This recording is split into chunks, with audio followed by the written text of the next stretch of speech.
नमस्कार दोस्तों, मैं उमंग कुमार सिंह स्वागत करता हूं अपने YouTube चैनल एग्ज़ाम नगरी में। और आज हमारा चल रहा है भारतीय संविधान एवं राज्य व्यवस्था और यह है दूसरा वीडियो। 20 मिनट का वीडियो चलेगा। संक्षेप में हम लोग इसमें पढ़ेंगे संविधान के स्वरूप के बारे में, किस प्रकार संविधान का निर्माण हुआ, क्या क्या समस्याएं आई, बहुत ही शॉर्ट में। क्योंकि मैंने कहा है कि हम लोग आरआरबी एनटीपीसी को कवर कर रहे हैं, ना कि किसी पीसीएस के एग्ज़ाम को, तो सारे बेसिक्स हम लोग को सभी चीज़ें जाननी है। तो आइए शुरू करते हैं। ये इससे पहले वीडियो में हमने पढ़ा था स्रोत के बारे में। हमें कैसे पढ़ना है मैं नीचे लिख देता हूं। हमने पहले पढ़ा है स्रोत, उसके बाद स्वरूप निर्माण और उसके बाद पढ़ेंगे विशेषताएं। ठीक है, ये तीन चीजें हम 20-20 मिनट के वीडियो में पढ़ेंगे। स्रोत हमने पढ़ लिया, हमें याद भी हो गया होगा। अब चलिए स्वरूप निर्माण, कहानी शुरू करते हैं। भेड़िया और कौवे वाला कहानी पढ़ लेंगे, याद हो जाएगा। तो क्या हुआ कि जब अंग्रेज शासन कर रहे थे तो उन्होंने जो भारत में कांग्रेस थी, जो प्रतिनिधित्व कर रही थी किसी भी चीज का, कोई भी आवाज उठाया जाता था तो कांग्रेस एक संस्था थी जो इसीलिए बनी थी। उसको एक प्रस्ताव दिया गया क्रिप्स मिशन के माध्यम से। क्रिप्स मिशन आया 1942 में। क्रिप्स मिशन क्या था? क्रिप्स मिशन एक रूल बुक कह सकते हैं उसको, कि एक टर्म एंड कंडीशन था कि इस टर्म और कंडीशन को अप्लाई करके आप एक सरकार का गठन कर लीजिए। चूंकि भारत आजाद होने वाला है, हम लोग उसको आजाद कर देंगे। इसमें क्या हुआ क्रिप्स मिशन में कि 1942 में तो यह आया था, और 1942 में जब यह आया तो इसको क्या किया, कांग्रेस ने रिजेक्ट कर दिया।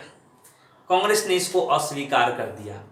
तो कारण क्या था कांग्रेस का तो इसमें कहा गया था कि भारत में ही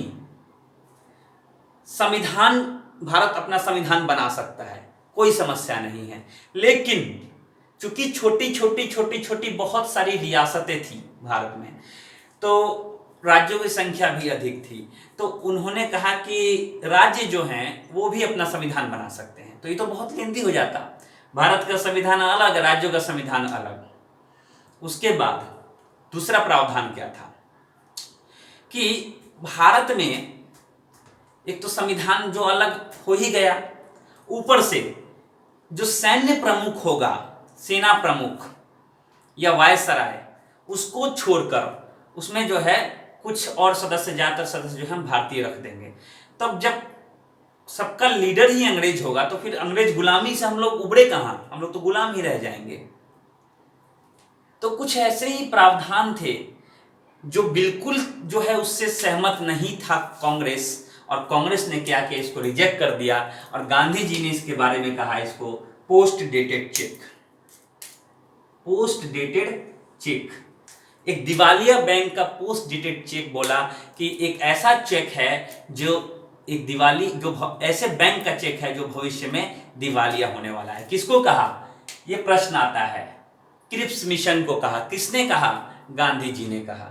ठीक है, अच्छा।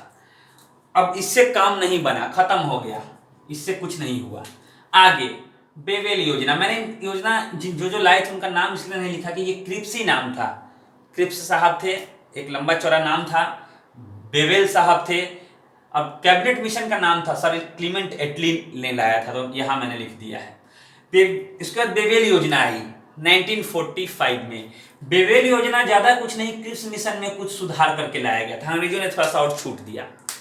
अंग्रेजों ने कहा कि ठीक है, राज्यों का संविधान नहीं होगा, कोई बात नहीं है, राज्यों का संविधान नहीं होगा और हमारे नेता भी नहीं होंगे, लेकिन मनमानी नहीं चलेगी, इसमें कोई राज्य अपनी मनमानी नहीं कर पाएगा।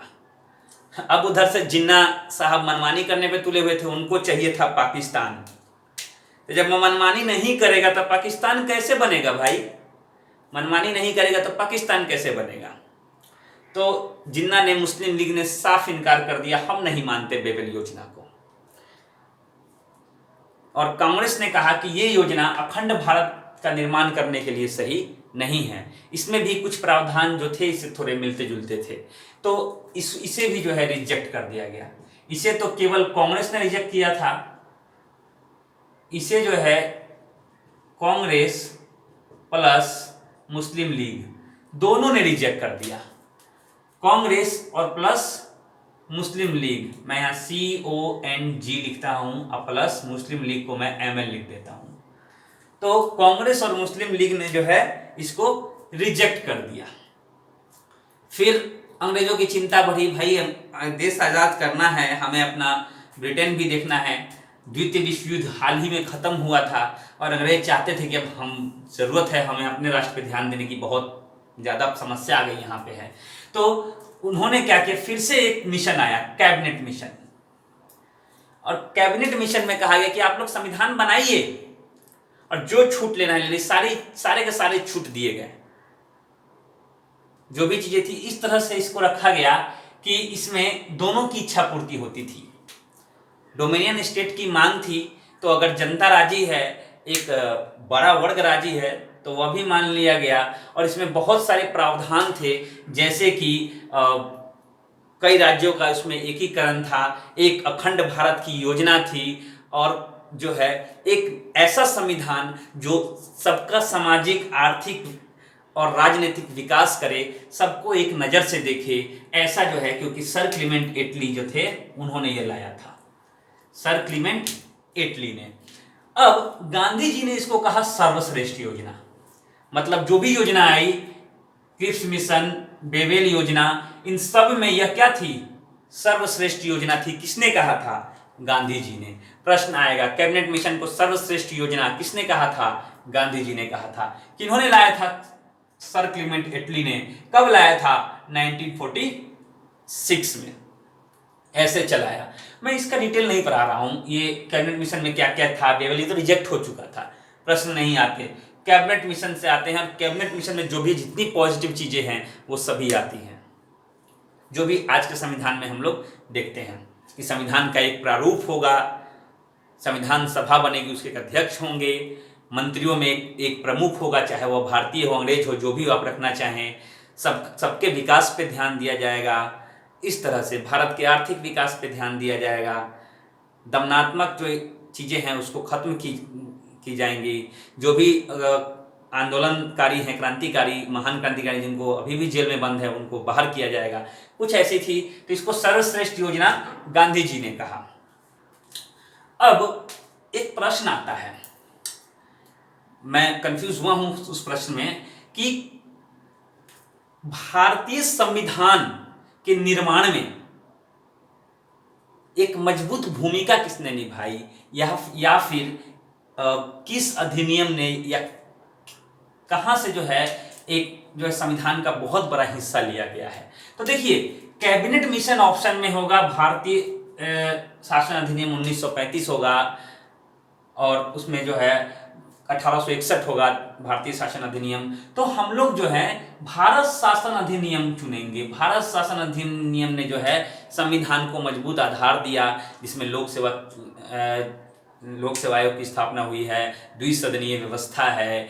तो ये सब बहुत सारी चीजें हैं इसमें भारतीय शासन अधिनियम 1935 में। तो प्रश्न एक है हमारा कि मजबूत आधार संविधान को किससे मिला? भारत शासन अधिनियम 1935 से। जबकि कैबिनेट मिशन के लिए क्वेश्चन क्या आता है कि कौन से मिशन के द्वारा संविधान सभा का गठन हुआ, या संविधान प्रारूप समिति का गठन हुआ, या फिर अंतरिम सरकार का गठन हुआ। तो वह कौन था? Cabinet mission. इसमें कंफ्यूज ना हो गया।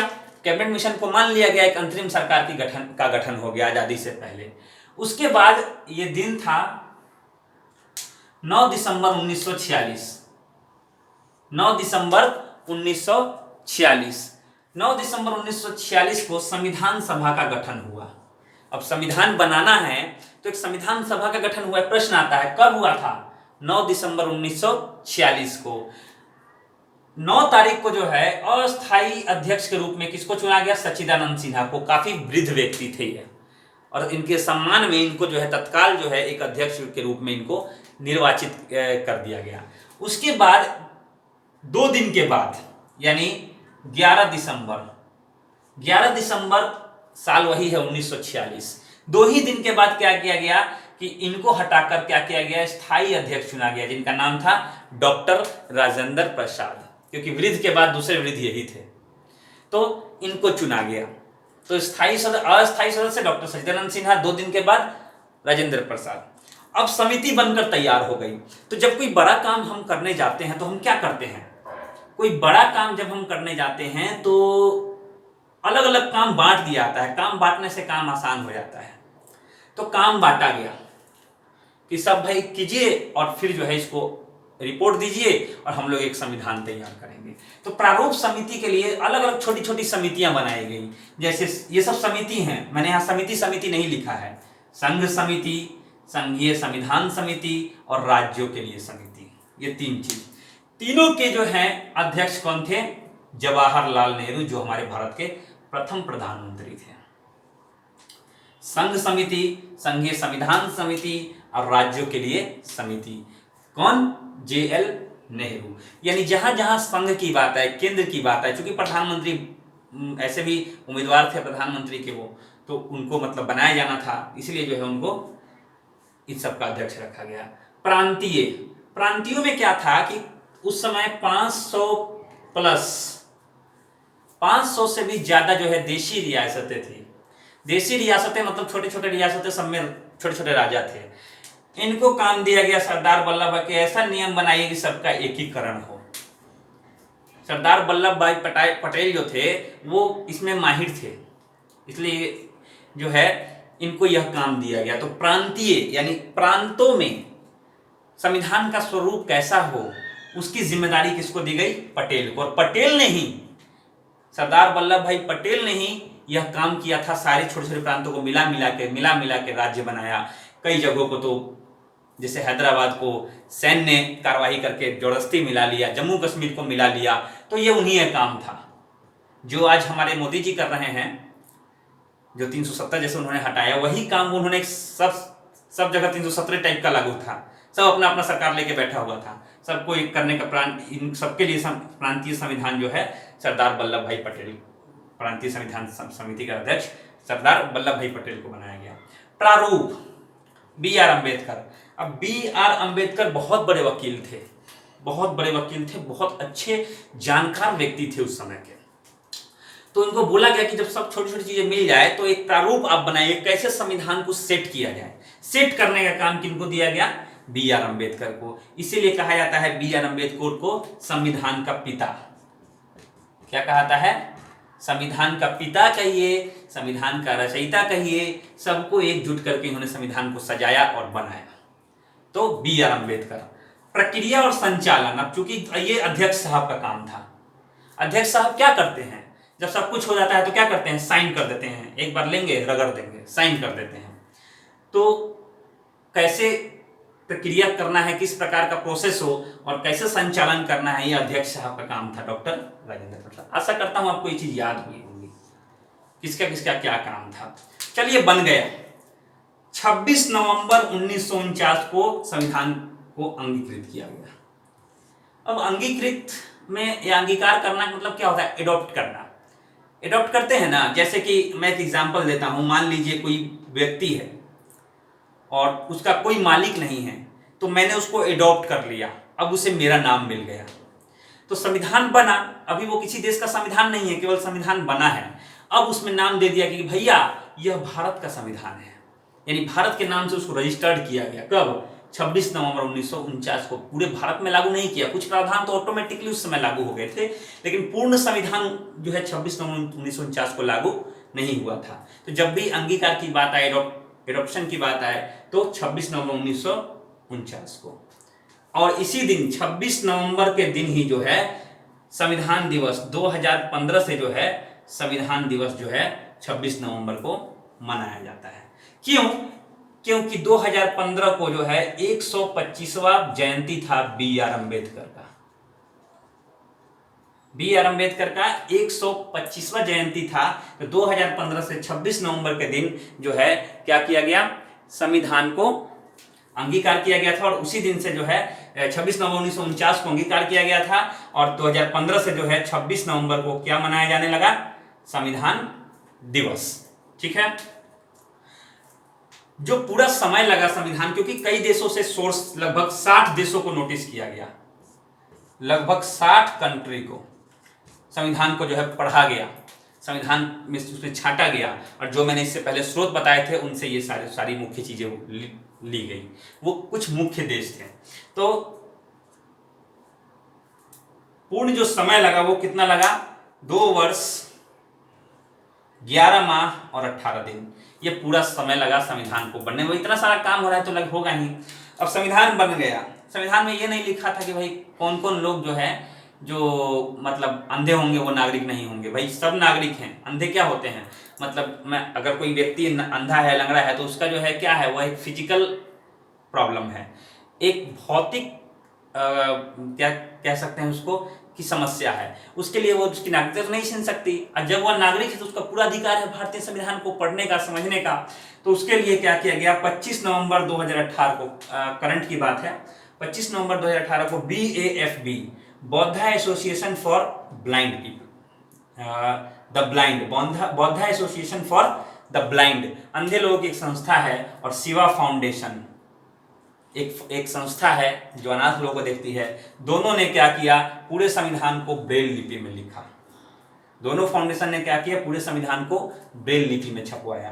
तो याद रहेगा BAFB और शिवा फाउंडेशन 25 नवंबर 2018 को। उसके बाद क्या हुआ कि संयुक्त राष्ट्र महासभा ने क्या किया, 15 सितंबर 2017 से अंतरराष्ट्रीय लोकतंत्र दिवस, और लो मैंने शॉर्ट में लिखा है, अंतरराष्ट्रीय लोकतंत्र दिवस मनाना शुरू किया। किसको, 15 सितंबर, एक डेट याद रखें, 15 सितंबर 2017 को जो है अंतरराष्ट्रीय लोकतंत्र दिवस मनाया जाता है।